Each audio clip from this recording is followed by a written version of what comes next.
So I thought this week we would talk about true crime, which is a genre that was started by Truman Capote with his book In Cold Blood. Was the first real book that was written in this idea of following an actual crime and doing some detective work and really getting into the detail of it, and also kind of adding the narrative of both the victims and the perpetrators of the crime. And it's become a very popular genre. Of course, there are lots of fiction books about murder mystery and serial killers and those sorts of things. But the true crime ones are really interesting, and I think they captivate people because they're actual stories. And while it's kind of dark, I think the investigative part of it and the figuring things out piece by piece is really interesting to everyone.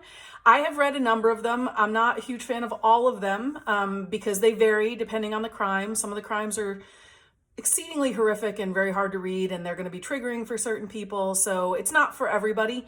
But I would say that just because you read one or heard about one and didn't think it was for you, that doesn't mean that there isn't a true crime book that you could enjoy. So the one that I have been reading is called I'll Be Gone in the Dark by Michelle McNamara. And it is about the Golden State Killer in California, who was a serial killer for years and years, got away with it. And she, as a young person, became obsessed with the story, and not just his, but others, but then really latched on to his story and wrote this book, which HBO has now turned into a miniseries, which is why I am reading it, because I want to watch the miniseries, but I almost always think the book is better. So it's a really interesting story. It deals a lot in her life, not just in the life of this crime or the crimes that were committed and the killer, but it's a lot about her and the internal workings of her mind and how she went about this. And she gets a lot of credit for helping to solve the crime, although it wasn't solved until after she unfortunately passed away at a fairly young age. But it's really well written. It's available on Hoopla as an audiobook. I'm listening to it right now. I'm sure it is available on Overdrive and in other places, given that the series is out now. But I just think it's a really compelling story, and then you can do a little read the book, watch the show, and see what you think about comparing them. But if you are interested in some more kind of classical, there is Truman Capote's In Cold Blood.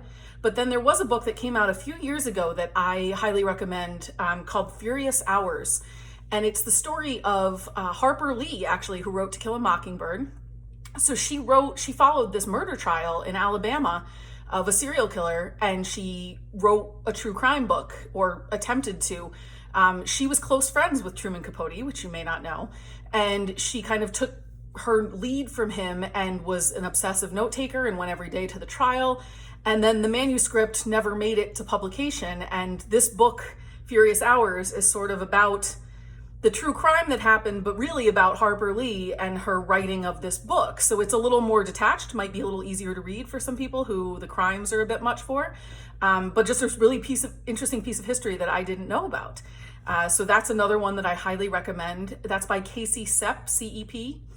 And then there is this more modern version. If you're not into reading about true crime, you could try a podcast. And one of the best podcasts that I've listened to that was true crime was called Serial. It's the first season. It's an NPR. The people who made This American Life make this podcast. And it was the first season is about Adnan Syed, who is accused of murdering his high school girlfriend. They are just out of high school, so this is the story of he claims he's innocent, and you listen to the story, and the NPR people did a lot of investigative reporting, and then you kind of get to decide for yourself whether or not you believe he did it. I found it fascinating and riveting, and there are some books that have been written since then by a friend of his who is an attorney, presenting more material that wasn't included in the podcast. So if you haven't checked that out, I highly recommend that podcast. It's really excellent. So there's all different forms and versions and ways to get into these true crime books. I'm going to show you a bunch of the covers with the title and author names when we're done here, so you'll be able to catch up and write down things that you didn't get a chance to take note of. But if you have any questions, you ever want to talk true crime, I'm happy to do so. And there are a lot of books out there, so I'm happy to make recommendations. And I think it could just be a cool thing if you haven't gotten into it and you like the idea. It's pretty neat.